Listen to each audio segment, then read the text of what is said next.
Hello बच्चों, कैसे हैं आप सब। मैं हूं शशि सर राजेंद्र एजुकेशन से, आपका फिजिक्स टीचर, जो मैं क्लास 9, 10th, 11, 12 को फिजिक्स पढ़ाता हूं और फिजिक्स के सारे कॉन्सेप्ट को एक आसान भाषा में आपको समझाने की पूरी कोशिश करता हूं, साथ ही साथ नोट्स बनवाता हूं, जिससे कि आप अच्छे एग्जाम दे पाएँ और सारे क्वेश्चंस को अच्छे से सॉल्व कर पाएँ। तो आज हम क्लास 9th का पहला लेक्चर लेने चल रहे हैं, जो कि मोशन चैप्टर से है। मोशन का नाम सुनते ही बहुत बच्चों को डर लगता है कि मोशन को हम करेंगे कैसे, क्योंकि एक बहुत बड़ा आपका पोर्शन होता है फिजिक्स का। तो क्लास 9th के बच्चों को ये डरने की कोई ज़रूरत नहीं है। आज हम आपको मोशन पढ़ाएंगे और मोशन को एक डिटेल तरीके से समझाएंगे कि मोशन होता क्या है और कैसे काम करता है। ठीक है, तो सबसे पहले हम पढ़ेंगे मोशन में कि मोशन का डिफिनीशन क्या होता है, कि मोशन को हम कैसे डिफाइन कर रहे होते हैं। तो चलिए हम शुरू करते हैं मोशन के बारे में। देखिए, सबसे पहले जो डिफिनेशन लिखा गया है कि motion is the changing in object है। ठीक है, motion is the changing in object है। ठीक है बच्चों, motion is the change in object है पोजीशन ओवर टाइम। ठीक है, जैसे मान लीजिए कि कोई कार, आप कार को समझ लीजिए कि कार का एक एग्जांपल हम लेके चलते हैं। सपोज ये कार है और इसको हम मोशन में समझते हैं कि मोशन कैसे करेगा ये। जैसे मान लीजिए कि किसी टी टाइम पर ये कार एक जगह पे अपनी जगह पे रुकी हुई थी। ठीक है, कहीं एक जगह थी और किसी टाइम के बाद हमने इस कार को देखा तो ये पहुंच गई यहाँ पर।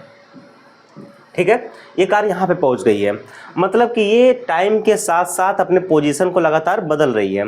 तो हम कहेंगे कि ये कार जो है मोशन में है। तो डिफिनीशन आपका यही कह रहा है कि motion is the change in objects position over time.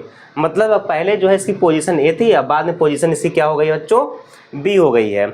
इसका कहने का मतलब ये हो गया कि कार जो है ये मोशन में है, मतलब कार जो है मूव कर रही है। इसके अंदर जो है ये एक पोजीशन से दूसरे पोजीशन तक जा रही है। इसका मतलब ये है कि टाइम के साथ साथ इसके पोजीशन में भी चेंज आ रहे हैं, तो इसको हम कहते हैं मोशन। ठीक है, इसको हम एक अच्छे वेक्टोरियल फॉर्म में समझें अगर बच्चों, तो समझिए कि ये आपका वाई एक्सिस है, ये आपका एक्स एक्सिस है। अगर आपको कार्टेशियन प्लेन के बारे में थोड़ी सी जानकारी होगी तो आप ये समझ पा रहे होंगे कि ये कैसे काम करता है। ठीक है, मान लीजिए कि हम किसी एक पॉइंट ओ पर, जो कि कार्टेशियन प्लेन का ये 0, 0 होता है। ठीक है, कोई ऑब्जेक्ट ए पॉइंट पर था और किसी टाइम के बाद ये बी पॉइंट पर पहुंच गया। ठीक है, तो हम यहाँ से देख रहे हैं कि एक बार जो है ये ऑब्जेक्ट यहाँ पर था और कुछ टाइम के बाद ये जो है यहाँ पहुँच गया। इतनी बात समझ में आ रही है। तो इसका मतलब ये है कि ये अपने पोजीशन में परिवर्तन कर रहा है, यानी ये जो आपका ए पॉइंट है, ए पॉइंट से बी पॉइंट तक गया, यानी अपने पोजीशन में परिवर्तन कर रहा है। इसी को हम कहते हैं मोशन। क्या बात मेरी समझ में आ रही है। तो ये मोशन क्या होता है, motion is the change in object position over time. इतनी बात क्लियर है। देखिए, इसके बारे में हम और भी अच्छे समझते हैं कि ये मोशन कैसे जो है काम करेगा। ठीक है, तो मोशन को जो हम थोड़ा सा समझते हैं तो एक हमारे मन में बात आती है कि क्या मोशन एक रिलेटिव क्वांटिटी है। रिलेटिव का मतलब क्या होता है, रिलेटिव का मतलब ये होता है कि अगर कोई काम एक जगह हो रहा है तो ये क्या काम हर पॉइंट से एक ही जैसा हो रहा है कि किसी अलग अलग पॉइंट से अलग अलग जैसे हमें ये महसूस हो रहा है, या फिर हम उसका अनुभव कर रहे हैं, उसका एक्सपीरियंस कर रहे हैं। इसी को हम कहते हैं रिलेटिव। बात समझ में आ रही है। तो आपका जो टॉपिक है इज मोशन इज रिलेटिव, कि क्या मोशन एक रिलेटिव क्वांटिटी है। तो देखिए, मोशन इज ऑलवेज रिलेटिव। बात समझ आ रही है। मोशन जो है हमेशा रिलेटिव होता है। कैसे होता है, it's depends on your frame of reference. ये बच्चों बहुत ही इंपॉर्टेंट लाइन है, इसको आप अंडरलाइन करके रखिएगा। फ्रेम ऑफ रेफरेंस पूरी फिजिक्स को पढ़ने के लिए आपको ये हेल्प करेगा कि फ्रेम ऑफ रेफरेंस होता क्या है। तो मैं आपको डिफाइन कर दूं कि फ्रेम ऑफ रेफरेंस क्या होता है। फ्रेम ऑफ रेफरेंस वो पॉइंट होता है जहां से हम खड़े होकर के या बैठ करके किसी एक मोमेंट को या किसी एक इंसिडेंट को हम ऑब्जर्व कर रहे होते हैं। वो ऑब्जर्वेशन पॉइंट जो होता है उसी को हम कहते हैं फ्रेम ऑफ रेफरेंस। बात समझ में आ रही है। इसको कहते हैं हम फ्रेम ऑफ रेफरेंस। ठीक है, फ्रेम ऑफ रेफरेंस। अब ये फ्रेम ऑफ रेफरेंस कैसे भी हो सकते हैं, ये रेस्ट पर भी हो सकता है बच्चों, ये रेस्ट पर भी हो सकता है, यानी रुका भी रह सकता है। दूसरी बात, ये मोशन में भी हो सकता है बच्चों, ये मोशन में भी हो सकता है। मोशन मतलब यूनिफॉर्म मोशन हम कह सकते हैं, ये आपका यूनिफॉर्म मोशन में हो सकता है। तीसरा जो है ये एक्सेलरेटेड मोशन में भी हो सकता है बच्चों, कि ये जो है एक्सेलरेटेड मोशन में भी हो सकता है, यानी ये जो है हम फ्रेम ऑफ रेफरेंस जो है वो एक्सेलरेट भी कर भी सकती है, ठीक है। यानी ये रेस्ट में भी हो सकता है, यूनिफॉर्म मोशन में भी हो सकता है और एक्सेलरेटेड मोशन में भी हो सकता है। इसी को हम कहते हैं फ्रेम ऑफ रेफरेंस, ठीक है। यानी the view point your observing from, आप जहाँ से खड़े होकर के किसी इंसिडेंट को ऑब्जर्व कर रहे होते हैं उसी को हम कहते हैं फ्रेम ऑफ रेफरेंस। क्या इतनी मेरी बात क्लियर हो रही है? तो हाँ, इमोशन एक रिलेटिव क्वांटिटी है और ये डिपेंड करता है फ्रेम ऑफ रेफरेंस पे।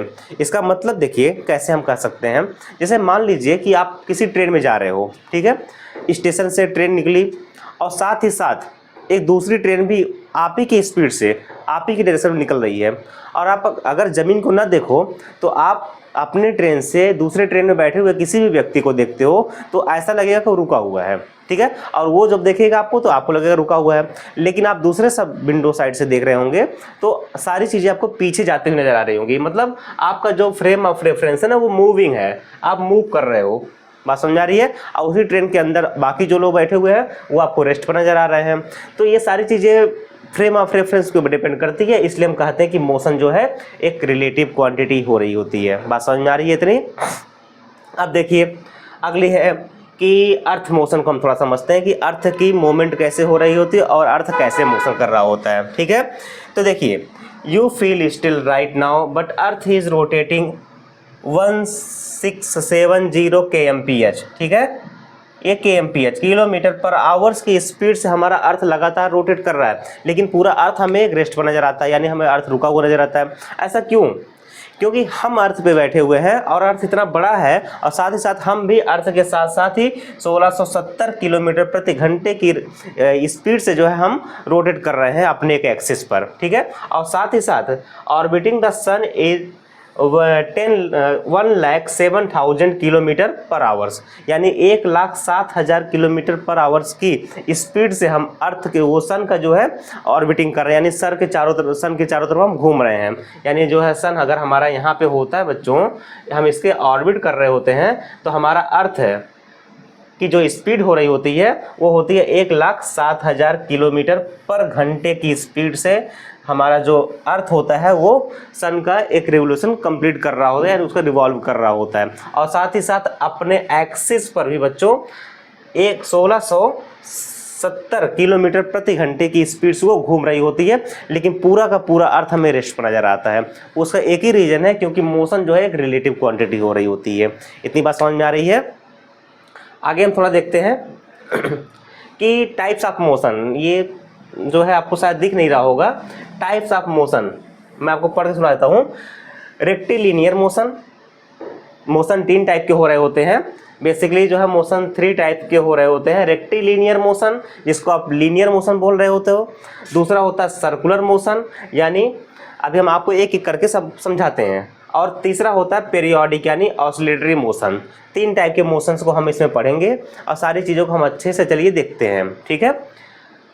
तो देखिए, जो पहला है आपका रेक्टिलिनियर मोशन या लीनियर मोशन। लीनियर का मतलब समझ में आ रहा है कि किसी एक लाइन में कोई ऑब्जेक्ट मूव कर रही होती है, उसको हम बोल रहे होते हैं लीनियर मोशन बच्चों। यानी उसके साथ कोई भी एक सर्कुलर टाइप का एक पाथ नहीं बन रहा होता है, उसको बोलते हैं लीनियर मोशन। कह रहा है कि movement in a straight line, जब कोई बच्चा मान लीजिए है, ठीक है, जब कोई बच्चा एक सीधी रेखा में एक स्ट्रेट लाइन में मोशन कर रहा होता है, उसको बोलते हैं रेक्टिलिनियर मोशन या फिर लीनियर मोशन बोल रहे होते हैं। क्या मेरी बात समझ में आ रही है अच्छे से? उसको बोलते हैं रेक्टिलिनियर मोशन या फिर लीनियर मोशन। उसका डेफिनेशन भी आप देखिएगा कि movement in a straight line, ये जो होती है आपकी एक रेक्टिलिनियर मोशन हो रही होती है बच्चों। इस एग्जांपल देखते हैं कि train on straight track, free fall Apple. जब कोई ट्रेन एक सीधी ट्रैक पर चल रही होती है उसको भी हम बोल रहे होते हैं रेक्टिलिनियर मोशन, लेकिन जनरली ऐसा होता नहीं है। ट्रेन जो है कई टाइप के पाथ को फॉलो कर रही होती है। कहीं कहीं आप कर्व आ जाता है तो एक कर्वेचर पाथ को फॉलो कर रही होती है, कहीं कहीं एक सीधी स्ट्रेट लाइन आती है तो हम उसको स्ट्रेट लाइन मोशन बोल रहे होते हैं। लेकिन हम यहाँ पे ट्रेन की एक स्ट्रेट ट्रैक की बात कर रहे हैं। साथ ही साथ फ्री फॉलिंग एप्पल, कोई एप्पल की ट्री से कोई सेब जो है टूट के गिर जाती है तो एक सीधी रेखा में ज़मीन की तरफ आ रही होती है, उसको भी हम कह सकते हैं कि रेक्टिलिनियर मोशन कर रहा है। जैसे देखिए एक बच्चा एक बॉल को सीधी रेखा में कहीं फेंक रहा है तो एक सीधा एक पाथ को फॉलो करते हुए आगे बढ़ती रहेगी, इसको भी हम बोल रहे होते हैं रेक्टिलिनियर मोशन। क्या मेरी बात समझ में आ रही है कि रेक्टिलिनियर मोशन क्या होता है, ये कैसे काम करता है? चलिए हम थोड़ा आगे देखते हैं। अगला है आपका सर्कुलर मोशन। सर्कुलर मोशन क्या होता है बच्चों? डेफिनेशन है कि movement along a circular path at constant speed but changing direction.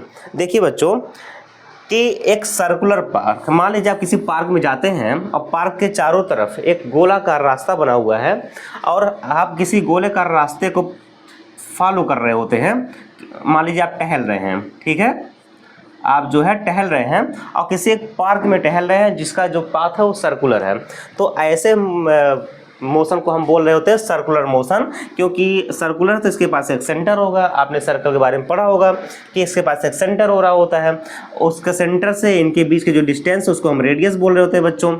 तो कह रहा है कि ये जो है एक कांस्टेंट स्पीड से चल रही होती है लेकिन डायरेक्शन जो है लगातार चेंज हो रही होती है। कैसे डायरेक्शन बच्चों? देखिए एक पॉइंट पर ये जो है कुछ ये मोशन को फॉलो कर रहा होगा, इस डायरेक्शन को। मान लीजिए इस पॉइंट पर पहुंच गया तो डायरेक्शन कुछ ऐसा हो गया, मान लीजिए यहाँ पहुंच गया डायरेक्शन कुछ ऐसा हो गया, मान लीजिए यहाँ पहुंचा तो डायरेक्शन कुछ ऐसा हो गया, ठीक है, कुछ ही डायरेक्शन हो गया। यहाँ पहुंचा तो कुछ डायरेक्शन आपका ऐसे हो गया, सॉरी ये इस टाइप की डायरेक्शन हो गई। देखिए हर पॉइंट पे जो है इसकी डायरेक्शन लगातार चेंज हो रही होती है, इसलिए हम कहते हैं कि सर्कुलर मोशन में एवरी इंस्टेंट पर, ठीक है, किसी एक पॉइंट पर नहीं, एवरी इंस्टेंट पर जो है ये अपना डायरेक्शन को चेंज करता रहता है। ऐसे मोशन को हम सर्कुलर मोशन बोल रहे होते हैं। जैसे देखिए आपको एक इमेज दिख रहा है, यहाँ पे ये ब्लू बॉल जो है लगातार अपने डायरेक्शन को चेंज कर रही है, यहाँ पे पहुँची हुई है, यहाँ पे पहुँची हुई है। एक टाइम हम आपको डायरेक्शन दिखाते हैं मार्क करने के बाद, ठीक है। देखिए हमने मार्क किया हुआ है तो इसकी डायरेक्शन कुछ यहाँ पे ये है, ये डायरेक्शन कुछ यहाँ पे है और यहाँ पे डायरेक्शन कुछ ऐसे है, कुछ ये डायरेक्शन यहाँ पे है बच्चों और ये डायरेक्शन कुछ यहाँ पे। ऐसे डायरेक्शन को हम टेंजेंट बोल रहे होते हैं। जैसे मान लीजिए कि एक पॉइंट है और एक लाइन इसको टच करके निकलती है तो इसको हम टेंजेंट बोल रहे होते हैं।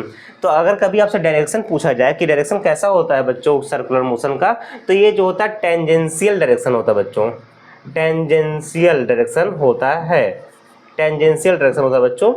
तो सर्कुलर पाथ पर डायरेक्शन कैसा होता है? टेंजेंशियल डायरेक्शन हो रहा होता है सर्कुलर पाथ का। क्या मेरी बात समझ में आ रही है कि सर्कुलर मोशन कैसा होता है? तो सर्कुलर मोशन क्या होता है? Movement along a circular path at a constant speed but changing direction. मेरी बात समझ में आ रही है कि लगातार जो है अपने डायरेक्शन को चेंज कर रहा होता है, ऐसे मोशन को हम सर्कुलर मोशन बोल रहे होते हैं। क्या मेरी बात क्लियर है? आप इसको याद रखिएगा, नोट्स बनाते चलिएगा और नोट्स में एक एक पॉइंट को लिखिएगा जिससे कि आप जो है चीज़ों को अच्छे से समझ पाए बच्चों। मेरी बात क्लियर है? चलिए हम अगला मोशन देखते हैं। अगला मोशन देखते हैं हम। अगला मोशन आपका पीरियोडिक या फिर ऑसिलेटरी मोशन। पीरियोडिक मोशन क्या होता है बच्चों? पीरियोडिक मोशन देखिए, motion repeating in equal time interval is called periodic motion या फिर पीरियोडिक टाइम, जिसको हम टाइम को पीरियोडिक टाइम बोल रहे होते हैं और ऐसे मोशन को हम पीरियोडिक मोशन बोल रहे होते हैं। जैसे अगर आपके घर में पेंडुलम होगा बच्चों, पेंडुलम मतलब एक वॉच होती थी, पेंडुलम कुछ ऐसे होता था उसमें और उसकी एक फिक्स डिस्टेंस के दोनों तरफ वो घूमा करती थी, ठीक है। यानी एक टाइम के बाद यहाँ पहुँचा, फिर घूम करके यहाँ पे आया, फिर वापस यहाँ पे आ गया, तो एक जो है आपका ऑसिलेशन कंप्लीट हो जाता था। इस टाइप के मोशन को हम एक आपका जो है पीरियोडिक मोशन बोल रहे होते हैं या फिर ऑसिलेटरी मोशन बोल रहे होते हैं। यानी एक फिक्स पॉइंट से कुछ डिस्प्लेसमेंट आपका राइट साइड में और कुछ डिस्प्लेसमेंट आपका लेफ्ट साइड में, एक फिक्स डिस्प्लेसमेंट और एक फिक्स इंटरवल टाइम पे अगर वो बार बार मोशन को कर रहा होता है, ऐसे मोशन को हम पीरियोडिक मोशन बोल रहे होते हैं। जैसे आपका फ़ोन वाइब्रेट करता है तो वो भी एक मोशन है, आपकी जो हार्ट बीट चल रही है वो भी एक टाइप की मोशन है। ऐसे मोशन को हम पीरियोडिक मोशन बोल रहे होते हैं। यानी फ़ोन जो वाइब्रेट करता है उसको भी हम पीरियोडिक मोशन बोल रहे होते हैं बच्चों। क्या मेरी बात समझ में आ रही है? अभी इसके बारे में और अगली क्लासों में आप जब 11th वगैरह में जाएंगे तो इसमें और भी अच्छे से समझेंगे, या फिर हमारा जो है फाउंडेशन या और ओलंपियाड के जो क्लासेस को अगर अटेंड करते हैं तो हम इसमें मोशन को और भी डीप तरीके से समझाए हुए हैं। तो आप लगातार राजेंद्र एजुकेशन में बने रहिएगा और चीज़ों को समझते रहिएगा। और आगे हम देखते हैं इसमें, चलिए मोशन के कुछ टाइप को हम समझें। तो अब हम देखिए एक टॉपिक हमारी आती है यूनिफॉर्म मोशन, जो आपके एनसीईआरटी में लिख करके रखा होगा यूनिफॉर्म मोशन की। यूनिफॉर्म मोशन क्या होता है बच्चों? देखिए यूनिफॉर्म मोशन का मतलब क्या होता है। मान लेते हैं कि हम पहले पॉइंट बनाते हैं कि कुछ ए पॉइंट है यहाँ पे है, कोई बी पॉइंट है, कोई सी पॉइंट है बच्चों, ठीक है। एक जगह हम यहाँ भी बनाते हैं ए पॉइंट, बी पॉइंट और सी पॉइंट, ठीक है। डायरेक्शन को हम थोड़ा सा मिला देते हैं, ठीक है। मान लीजिए ए से बी तक का जो डिस्टेंस है वो 5 मीटर का है और बी से सी तक का डिस्टेंस भी 5 मीटर का है बच्चों। साथ ही साथ टाइम जो लग रहा है, मान लीजिए कि 5 मीटर के डिस्टेंस को कवर करने में हमें 2 मिनट लगे हुए हैं, ठीक है। और यहाँ भी बी से सी तक 2 मिनट लगे हुए हैं। तो अब आप देख रहे हैं कि equal distance equal interval of time में कवर कर रहा है, ठीक है। Equal distance equal interval of time में कवर कर रहा है, यानी 5 मीटर को 2 मिनट लगा हुआ है, अगला भी 5 मीटर 2 मिनट में ही कवर कर रहा है। यानी किसी एक पर्टिकुलर डिस्टेंस को किसी एक इक्वल इंटरवल ऑफ टाइम में अगर कोई भी बॉडी कवर कर रही होती है, ऐसे मोशन को हम यूनिफॉर्म मोशन बोल रहे होते हैं। मेरी बात क्या समझ में आ रही है? ऐसे मोशन को हम यूनिफॉर्म मोशन बोल रहे होते हैं। एकदम सीधी सी बात है कि equal distance covered in equal interval of time is called uniform motion. क्या मेरी बात समझ में आ रही है? जैसे मान लीजिए कि यहाँ से बी से सी 5 मीटर का है और ए से बी 10 मीटर का है बच्चों, ठीक है, 10 मीटर का है। अगर मान लीजिए ए से बी तक जाने में हमें 10 सेकंड का टाइम लग रहा है और बी से सी तक जाने में 5 सेकंड का टाइम लग रहा है, ऐसे मोशन को क्या बोल रहे होंगे? देखिए ये भी आपका यूनिफॉर्म मोशन है। कैसे? देखिए 10 मिनट मीटर और 10 सेकंड, यानी 1 मीटर इक्वल टू 1 सेकंड। क्या बात समझ में आ रही है? यहाँ देखिए 5 मीटर 5 सेकंड, यानी 1 मीटर इक्वल टू 1 सेकंड।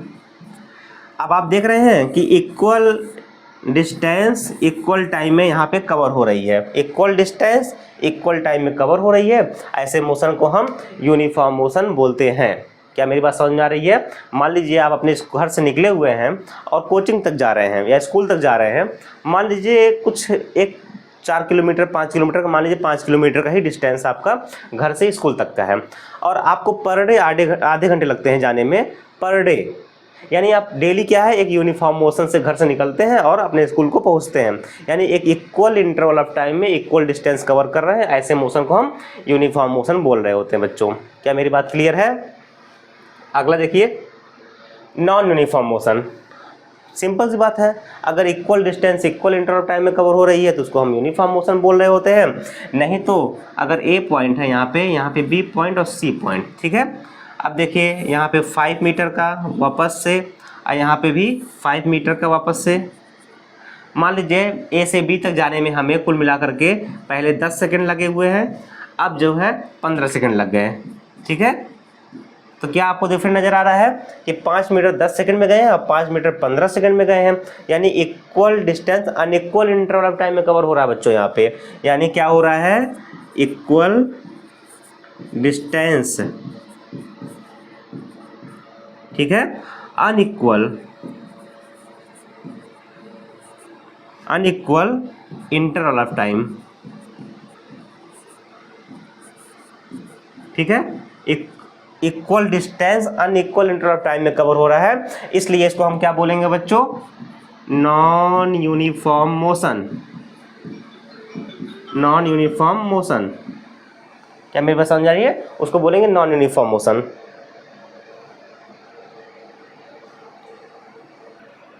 और देखिए मान लीजिए कि कोई ए पॉइंट है, यहाँ पे बी पॉइंट है और सी पॉइंट है, ठीक है।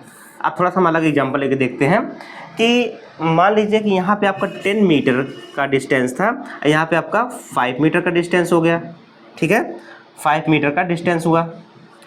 और टाइम यहाँ पे इक्वल लग रहा है। मान लीजिए यहाँ पे आपको 5 सेकंड का टाइम लग रहा है और यहाँ भी आपको 5 सेकंड का ही समय लग रहा है। तो अब यहाँ पे देख रहे हैं यहाँ पे कि इक्वल इंटरवल ऑफ टाइम में, ठीक है, इक्वल इंटरवल ऑफ टाइम और अनइक्वल डिस्टेंस,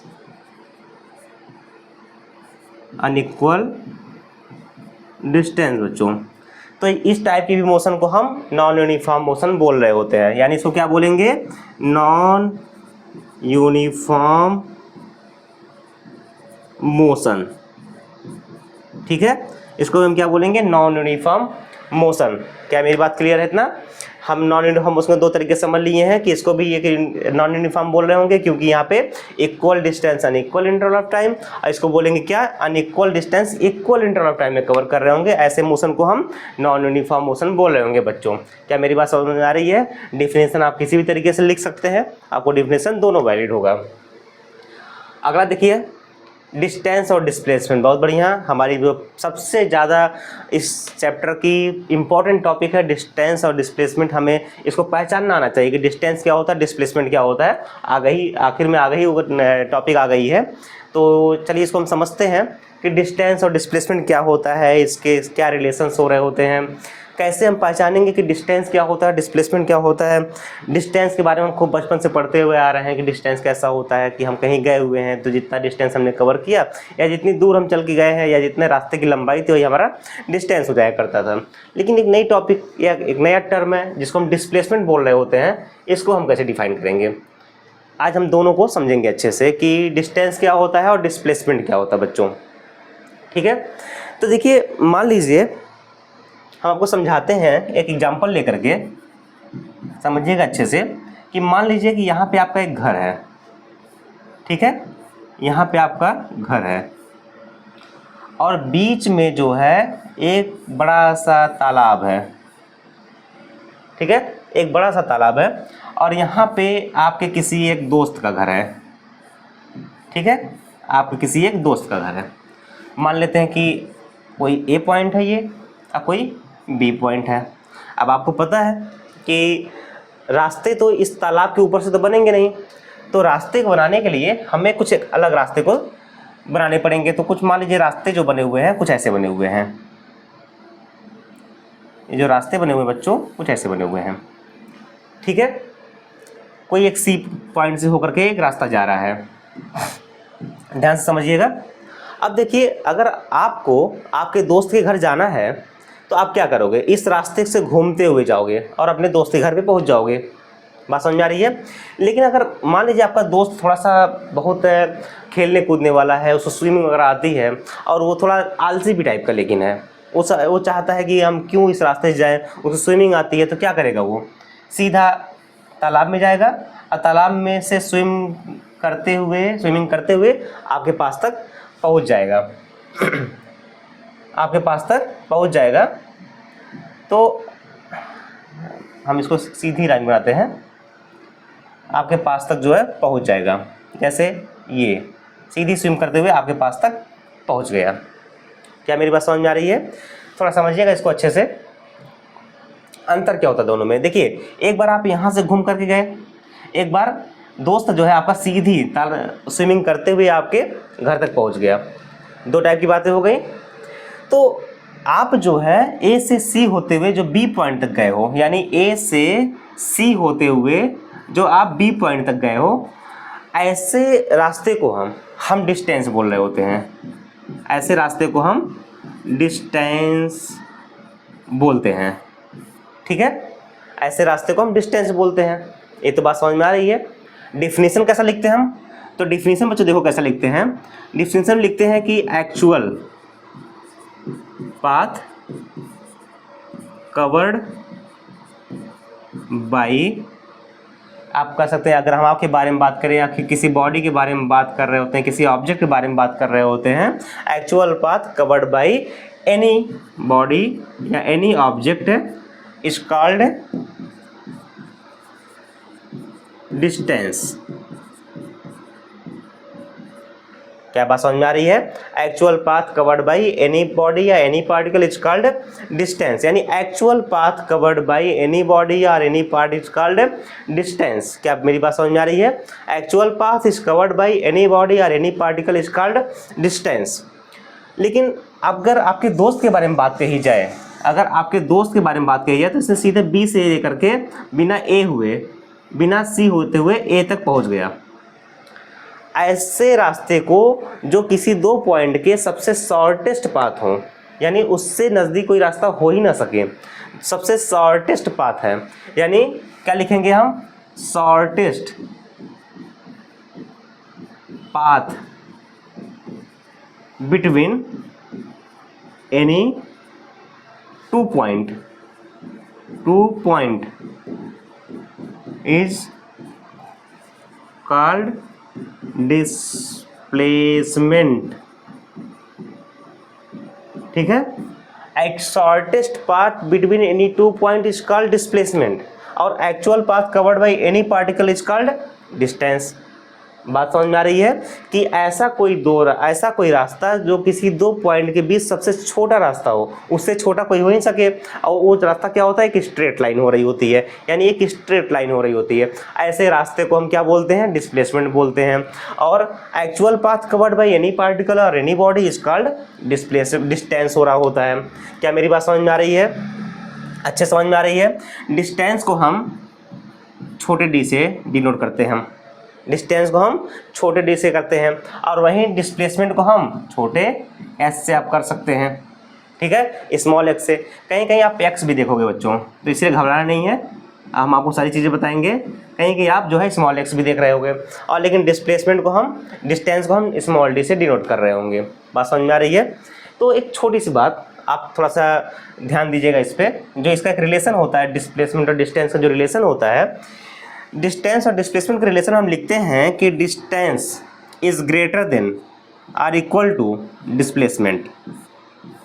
ठीक है, distance is greater than equal to displacement. कैसे इक्वल हो सकता है? ग्रेटर समझ में आ रहा है कि ये रास्ते जो है लंबे हैं डिस्प्लेसमेंट से, ये तो बात समझ में आ रही है, लेकिन इक्वल कैसे हो सकता है? इक्वल इस तरीके से हो सकता है कि मान लीजिए कि ये तालाब ना होता, तब तो ये रास्ता ही सीधा बन सकता था, ये तब तो कोई भी इधर से आता जाता। उस केस में क्या होता? डिस्टेंस और डिस्प्लेसमेंट दोनों इक्वल हो रहे होते हैं। तो ऐसे केसेस में हम क्या बोलते हैं? डिस्टेंस और डिस्प्लेसमेंट इक्वल है। लेकिन यहाँ पे तो ऐसा कुछ है नहीं, तो जनरल केसों में क्या होता है? इक्वल होते हैं, लेकिन ज़्यादातर जो देखते हो आप, ज़्यादातर देखते हो उसमें क्या होता है? डिस्टेंस हमेशा डिस्प्लेसमेंट से बड़ा हो रहा होता है। क्या मेरी बात समझ में आ रही है? कभी भी बहुत दूर तक के रास्ते एक सीधे नहीं बन सकते हैं, क्योंकि बीच में घर आ सकते हैं, और किसी का जंगल आ सकता है, या फिर बड़े तालाब आ सकते हैं। तो ऐसे में हमें रास्तों को मोड़ना पड़ सकता है, इसलिए हम डिस्टेंस कवर करते हैं। कभी भी डिस्प्लेसमेंट पॉसिबल नहीं होता बहुत लंबे दूरी के लिए। क्या मेरी बात समझ में आ रही है? जैसे आपको ये फिगर दिख रहा है, इसमें देखिए ये जो टेढ़े मेढ़े पाथ हैं, जो ये कर्वेचर पाथ हैं, ऐसे पाथ को हम देखिए डिस्टेंस बोल रहे हैं। ठीक है, ये जो है आपका डिस्टेंस है, लेकिन दो पॉइंट के बीच जो सबसे शॉर्टेस्ट होगा, इससे छोटा कोई रास्ता नहीं हो सकता, इसको हम डिस्प्लेसमेंट बोलते हैं बच्चों। क्या मेरी बात समझ में आ रही है? ठीक है, थोड़ा सा इसमें हम दो तीन चीज़ों को जानते हैं। यूनिट के बारे में जाने। यूनिट क्या होती है? तो दोनों की यूनिट जो होती है वो मीटर होती है। ठीक है, दोनों की यूनिट जो मीटर होती है, लेकिन जो डिस्टेंस होता है वो एक स्केलर क्वांटिटी होती है, स्केलर क्वांटिटी होती है। ठीक है, और वहीं आपका जो डिस्प्लेसमेंट होता है बच्चों, डिस्प्लेसमेंट जो होता है वो आपकी वेक्टर क्वांटिटी होती है। क्या होती है स्केलर क्वांटिटी, वेक्टर क्वांटिटी? हम आपके लिए एक स्पेशल सेपरेट वीडियो लाएंगे, आपको स्पेशल क्लास 9 को समझाने के लिए कि वेक्टर क्वांटिटी या स्केलर क्वांटिटी क्या होती है। तो आपको ये सारी चीज़ें समझ में अच्छे से आ जाएंगी। बस आप अभी के लिए नोट करिएगा कि एक स्केलर क्वांटिटी होती है और बाकी डिस्प्लेसमेंट आपकी वेक्टर क्वांटिटी होती है। क्या मेरी बात क्लियर अच्छे से? बहुत बढ़िया। अब देखिए कुछ इसके बारे में हम डिफरेंस समझ लेते हैं कि डिफरेंस क्या होता है। कि सबसे पहले हम देखिए डिस्टेंस को देखेंगे और डिस्प्लेसमेंट को उसके बाद देखेंगे। जब नेचर की हम बात कर रहे होते हैं तो डिस्टेंस हमने बताया आपको, यानी स्केलर क्वांटिटी होती है जिसके पास कोई डायरेक्शन नहीं होता है, सिर्फ और सिर्फ मैग्नीट्यूड होते हैं बच्चों, मैग्नीट्यूड होते हैं। ऐसे क्वांटिटी को हम स्केलर क्वांटिटी बोलते हैं।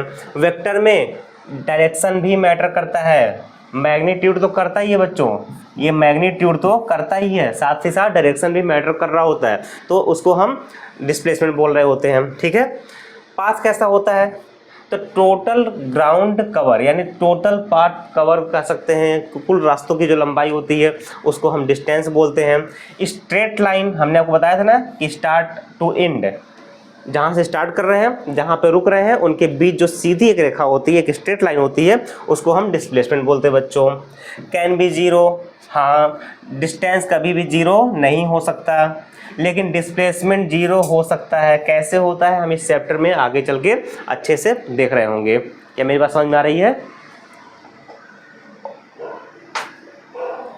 एग्जाम्पल देखें कि मैराथन जो रनर होते हैं ये दूर तक चलते हैं, 42 किलोमीटर एग्जाम्पल, बहुत दूर तक चलते हैं, वो डिस्टेंस कवर कर रहे होते हैं। लेकिन किसी सर्कुलर पाथ पे अगर आप वॉकिंग कर रहे हैं और जिस पॉइंट से आपने चलना शुरू किया था इसी पॉइंट पे आकर के रुक जा रहे हैं, तो ऐसे केस में हम कहेंगे कि हमारा डिस्प्लेसमेंट जीरो हो गया। हम इसके बारे में और भी आगे चर्चा करेंगे अच्छे से और आपको समझाने की कोशिश करेंगे कि डिस्प्लेसमेंट जीरो कैसे होता है। ये वेक्टर क्वांटिटी है तो इसमें हम कैसे ऐड कर रहे होते हैं, कैसे सब्ट्रैक्ट कर रहे होते हैं, सारी चीज़ों को हम इसमें चैप्टर में अच्छे चलेंगे। तो इसलिए आप जो है लगातार इस वीडियो पे बने रहिएगा और ऐसे हम और भी लेक्चर जो है हमारे आते रहेंगे, तो आप सब्सक्राइब कीजिएगा जिससे आपको नोटिफिकेशन मिलता रहे।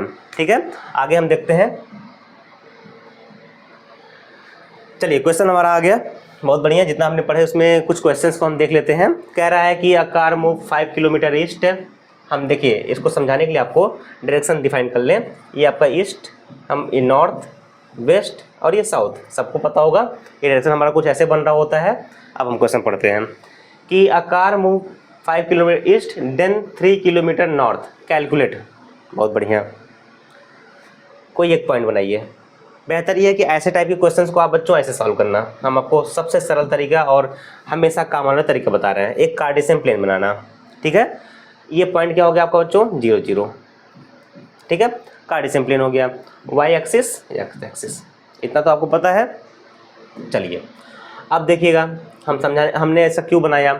किसी भी काम को जब हम स्टार्ट करेंगे, पूरे फिजिक्स में याद रखिएगा, स्पेशल जो है आपका मैकेनिक्स में याद रखिएगा कि हम जिस काम को कभी भी स्टार्ट करेंगे तो उसको आप ऑरिजिन मानिएगा कि हमने जो है इसी पॉइंट से स्टार्ट किया हुआ है। ईस्ट की तरफ चल रहा है 5 किलोमीटर। ईस्ट देखिए ये है, हमने कुछ यहाँ पॉइंट पर पहुँचा, ये 5 किलोमीटर हुआ, ठीक है। मानिए कि ये जो है आपका 5 किलोमीटर हुआ, इस पॉइंट पर पहुँचा हुआ बच्चों, ठीक है। देन टर्न नॉर्थ है 3 किलोमीटर। नॉर्थ देखिए ऊपर था, हम ऊपर चलाते हैं 3 किलोमीटर, ठीक है।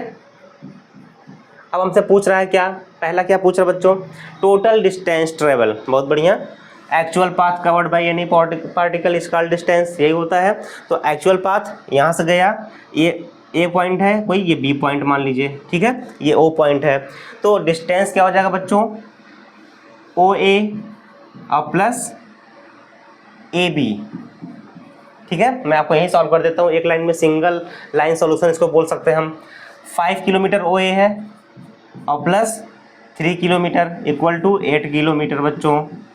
आंसर आपका आ गया, ये आपका डिस्टेंस हो गया। अगला क्या बोला, डिस्प्लेसमेंट फ्रॉम स्टार्टिंग पॉइंट। देखिए स्टार्ट यहाँ से किया, हमने क्या बोला था कि shortest distance between any point is called displacement, यानी एक स्ट्रेट लाइन जो मिला रहे होंगे। ओ बी जो होगा वो आपका क्या होगा, डिस्प्लेसमेंट होगा। कैसे निकालेंगे, अब तो आपको देखो समझ में आ रहा होगा ना। एक ट्रायंगल दिख रहा है, ये right angle triangle, right angle triangle सामने, राइट एंगल के सामने हाइपोटेनस, ठीक है।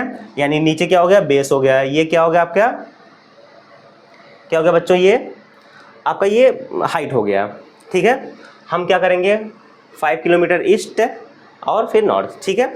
अब देखिए हाइपोटेनस यानी ओ बी का square equal to A B का स्क्वायर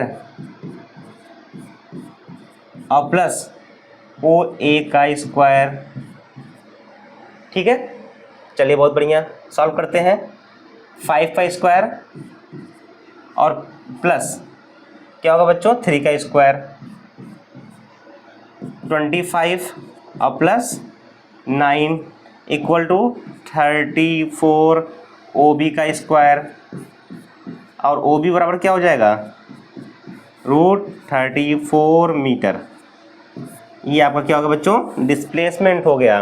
मेरी बात समझ में आ रही है। अभी देखना डिस्टेंस 8 है, डिस्प्लेसमेंट ये है लेकिन रूट में है। अगर हम इस रूट से बाहर निकालने की कोशिश करेंगे तो ये नियर अबाउट 36 के पास में, यानी 6 से छोटा ही, मतलब 5.9 के आसपास अप्रॉक्स जो है 5.9 मीटर आ रहा होगा। ये सॉल्व करेंगे तो 5.9 मीटर आ रहा होगा। यहाँ पे 8 मीटर आया ना समझ में कि 8 मीटर जो है ग्रेटर है 5.9 के। इसका मतलब क्या है बच्चों, इसका मतलब ये है कि डिस्प्लेसमेंट यहाँ पे छोटा हो रहा है, जो कि हमने आपको बताया था कि D is greater than equal to S। Rule follow हो रहा है बच्चों, बहुत बढ़िया, आपका रिवीजन हो जा रहा है इसी में। अगला क्वेश्चन देखते हैं हम। A boy run around the circular track of radius 50 meter and complete 1 round. बहुत बढ़िया। एक सर्कुलर ट्रैक को किसी लड़के द्वारा कवर किया जा रहा है 1 राउंड, जिसका रेडियस जो दिया गया है बच्चों ये आपका कितना दिया गया 50 मीटर का। बहुत बढ़िया 50 मीटर का, ठीक है। मान लेते हैं A पॉइंट से चलना शुरू किया उसने और वापस जो A पॉइंट पे आकर के रुका। डिस्टेंस कवर्ड कितना होगा, डिस्टेंस कवर्ड। अब देखिए कुछ पाथ हो यही हो रहा है, पाथ ये हो रहा है तो आपको एक चीज़ नज़र आ रहा होगा कि एक सर्कुलर पाथ है, इसकी लंबाई कितनी होगी, यानी सर्कमफ्रेंस ऑफ सर्कल कितनी होती है बच्चों 2πr। सर्कमफ्रेंस ऑफ सर्कल यही आपकी एक्चुअल बात हो गई। 2 × 22/7 या पाई के टर्म में हम रहने देते हैं, हम पाई के ही टर्म में जो है रहने देते हैं, ठीक है। पाई × 50 इक्वल टू 100 पाई। बात समझ आ रही है। मर्जी हो आपकी तो पाई को रख दो, अगर आपको सही लगे तो। Multiply by 3.14 equal to 314 meter का आपका डिस्टेंस आ गया बच्चों। डिस्प्लेसमेंट हमने क्या बोला था कि जिस पॉइंट से चलेंगे अगर उसी पॉइंट पर आकर रुक गए तो इनिशियल और फाइनल पोजीशन क्या हो गया आपका, इनिशियल और फाइनल पोजीशन सेम सेम हो गया, सेम हो गया। इस केस में डिस्प्लेसमेंट जो होगा बच्चों, डिस्प्लेसमेंट 0 हो रहा होगा मीटर, ठीक है। यानी क्या हो गया ये 0 मीटर। बात समझ आ रही है, 0 मीटर हो गया, क्वेश्चन सॉल्व हो गया। बहुत आसान तरीके से आपने पढ़ा अच्छे से और क्वेश्चन सॉल्व हो गया, ठीक है बच्चों। एक आखिरी क्वेश्चन देखते हैं हम कि an object move 10 meter south. अब देखिएगा कार्टेशियन प्लेन बनाया हमने, ऐसे अगर डायरेक्शन आपको मिले तो तुरंत आप कार्टेशियन प्लेन बनाओ, ठीक है। डायरेक्शन बनाना ईस्ट वेस्ट नॉर्थ साउथ, ठीक है। कह रहा है कि 10 मीटर साउथ। हमने कहा था कि जब कोई भी काम स्टार्ट करेंगे तो हम ऑरिजिन से कर रहे होंगे बच्चों, तो यहाँ पर मानिए ऑरिजिन और यहाँ किसी पॉइंट पर पहुँचे और ये क्या हुआ 10 मीटर का, ठीक है। मान लेते ए पॉइंट है। Then 6 meter move west. West आपका देखिए इस डायरेक्शन में है, ये आपका वेस्ट है, ये आपका नॉर्थ है, ये आपका साउथ है, ये आपका ईस्ट है, ठीक है। कहाँ पहुँचे 6 मीटर, मान लेते 6 मीटर ये है कोई बी पॉइंट 6 मीटर, ठीक है। एंड फाइनली 4 मीटर नॉर्थ, वापस 4 मीटर नॉर्थ यहाँ आप गए 4 मीटर, ये मान लेते सी पॉइंट है। पूछा कि हमसे बेटा कैलकुलेट द डिस्प्लेसमेंट, यानी काम करना यहाँ से शुरू किए थे, चलना यहाँ से शुरू किए थे, पहुँचे यहाँ पे है तो इनको मिला दीजिए। ओ सी क्या कहलाएगा डिस्प्लेसमेंट, ठीक है, डिस्प्लेसमेंट कहलाएगा। एक परपेंडिकुलर डाल दीजिए इसके ऊपर, पड़ गया। अगर देखिए टोटल ये जो है टोटल कितना था ये 10 मीटर, टोटल अगर ये 10 मीटर था बच्चों और ये 4 हुआ तो ये कितना बचा 6 मीटर बचा। अरे ये 4 हुआ ना, ये 4 तो ये भी 4, तो ये बचा आपका 6 मीटर का। ये 6 मीटर है, आपको इसकी डिस्टेंस बतानी है। बहुत बढ़िया, सिंपल सा बात है कि ओ सी इक्वल टू √ पाइथागोरस फॉर्मूला लगा रहे हो बच्चों, 6 का स्क्वायर और प्लस 6 का स्क्वायर इक्वल टू, आप सॉल्व करोगे तो 6√2 ओ सी मीटर, क्या बात समझ में आ रही है? सिंपल सा 36 72, आप जो है 6 को बाहर करोगे तो आपका √2 आएगा। क्या मेरी बात समझ में आ रही है? तो 6√2 मीटर आपका डिस्प्लेसमेंट हो गया बच्चों। ठीक है, अगला क्वेश्चन, एक लास्ट क्वेश्चन है कि imagine your walk from your home to park 300 meter away and return to home, what is the total distance. बहुत बढ़िया, 300 मीटर आप गए और 300 मीटर आप वापस आ गए, तो 300 और 300 इस पॉइंट से चलना शुरू किए थे, वापस आ गए, तो डिस्टेंस कितना हो गया टोटल, ऐड कर दो तो 600 मीटर। ये आपका डिस्टेंस हो गया, एक लाइन में आंसर। डिस्प्लेसमेंट अब तो समझ में आ रहा होगा बच्चों, क्या होगा, जहाँ चलना शुरू किए वापस आकर रुक गए 0 मीटर। क्लियर है बच्चों? बहुत बढ़िया। तो बहुत बढ़िया, हमने आज के लेक्चर को अच्छे से कंप्लीट किया, खूब अच्छे से समझा कि डिस्प्लेस क्या होता है, डिस्प्लेसमेंट क्या होता है, मोशन क्या होता है, रिलेटिव क्या होती है, और भी फ्रेम ऑफ रेफरेंस क्या होता है, सारी चीज़ों को समझा। इसी तरीके से हम पार्ट 2 भी लाएंगे और पार्ट 2 में इसके आगे की टॉपिक को हम कवर करेंगे, जिससे आपका एग्जाम में सारे के सारे क्वेश्चंस आपको एक लाइन में बना पाओ आप, और एनसीईआरटी के कोई भी टॉपिक ना छूट पाए, जिससे कि आप एग्जाम में ये कर सको कि नहीं ये सर ने हमको नहीं पढ़ाया। तो आप राजेंद्र एजुकेशन में बने रहिए और अच्छे अच्छे वीडियो इसी तरीके से, और साथ ही साथ कुछ पीवाईक्यू क्वेश्चंस भी हम जल्दी लाने वाले हैं। तब तक आप राजेंद्र एजुकेशन सब्सक्राइब करिए, जिससे कि आपको कोई भी वीडियो आता तो सबसे पहले आपको अपडेट मिल जाए। तब तक आप देखते रहिए राजेंद्र एजुकेशन। Thank you.